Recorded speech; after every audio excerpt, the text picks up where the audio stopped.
E3 2011.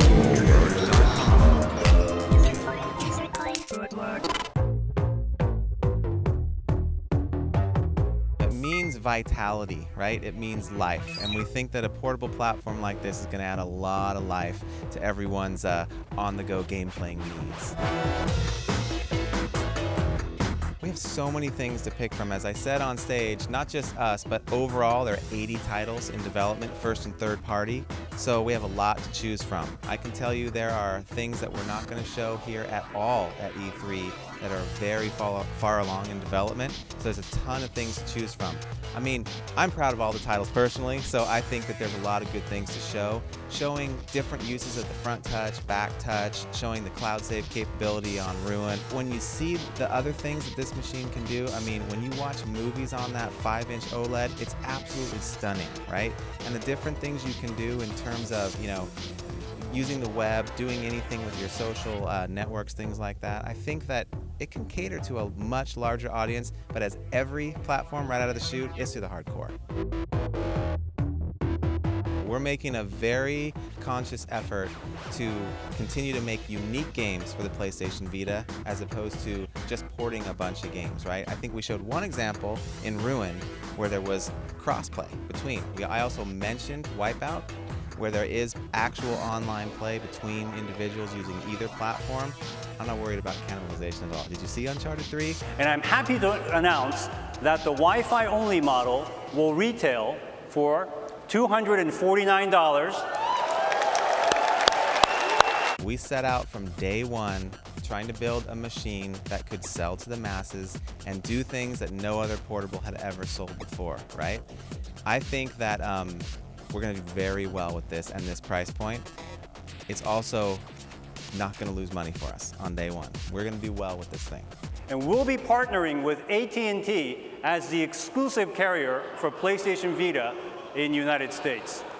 This is a business development decision that took place on a global level. Those decisions are tough and they involve lots of different people around the globe. So talk to the game guy about game decisions and those kind of business decisions. Good question for Jack and Koss. So I think we're approaching 3G with a much different approach, right? So I think you've got titles that you're going to need to use Wi-Fi to play your hardcore, you know, head-to-head games online. You're going to need that, right? But in all of these games, lots of different social features that really take advantage of the 3G. In Ruin, for example, one of the games we showed today, you're going to get notifications when someone's messing with your lair, right? It's going to make you want to get back to that game and defend, right? That's a big deal. So things like that are going to be integrated into a lot of these games to take advantage of the 3G so you can play anywhere on the go. But when you're really talking about hardcore, you know, online Wi-Fi play, you're going to need Wi-Fi. So again, can't show everything. 90-minute presentation, there's a lot to show. We wanted to really concentrate on Vita, show a little bit of Move, and show some of the biggest first-party PS3 exclusives we had. Doesn't get any bigger than Uncharted 3, so you gotta be happy with that, right? Resistance 3, I think, looks outstanding as well. I think a lot of people forget how big Worldwide Studios is as an organization. I mean, you're talking 3,000+ individual developers across, not development teams, but developers across the globe, right? And so there's so many things in development. We could sit here for 19 hours and show you stuff, right? We just have to pick and choose.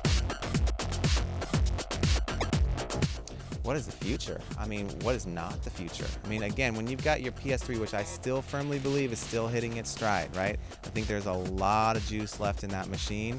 Then you've got Vita, which can interact with the PS3. I am not kidding you when I say you've got developers that are just literally salivating, waiting to figure out what it is they can do, right? How they can interact, how they can come up with unique social interactions utilizing the 3G. The sky's the limit. We are putting functionality into a lot of our core games, and I think that's a really important thing to remember. This is not a platform where you're not going to be able to play a shooter with the Move, right?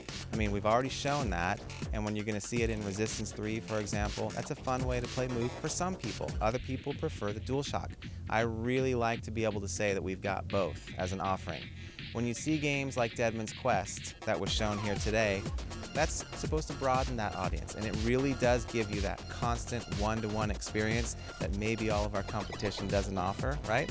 I'm very proud of that game because it's a good experience and it's for all ages. So we're trying to hit all sides, not just the core, we're trying to expand that audience. I think we've come through this very well. I think we're very proud of the loyalty and support that everyone has provided to PlayStation and the PlayStation Network. I think I'm very proud to see what went on behind the scenes that you'll never see in the press, the things that had to take place to make sure that we got this thing back online as soon as possible. Remember, it's very public with the PlayStation Network. You don't see this same issue with other groups when this stuff happens. So I'm very proud of how globally we came together and pulled this off and got it back online as soon as possible. I'm also happy to, announce that welcome back program that was announced just a few days ago. I think that's very generous, and it just shows we want you back. We know you're already back, but while you're here, have some free stuff on us.